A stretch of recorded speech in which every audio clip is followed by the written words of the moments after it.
Hello everyone, my name is Tyler, and today we're going to be talking about the lymphatic system, its structure, and its function. The lymphatic system is a network of lymph nodes and vessels that get rid of unwanted materials from the body. It connects with the circulatory and immune system. So here's our lesson overview for this video.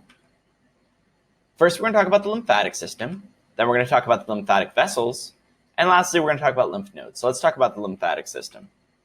Lymphatic vessels and organs make up the lymphatic system. Those include the lymphatic ducts, the lymph nodes, the thymus. These are all organs and structures that are going to contribute to the immune system and the lymphatic system. So let's talk about the lymphatic vessels. Lymphatic vessels collect the interstitial fluid from vascular capillary beds during nutrient exchange. And this is important to remember. So you have our pressure going into our capillary beds, and this is going to force out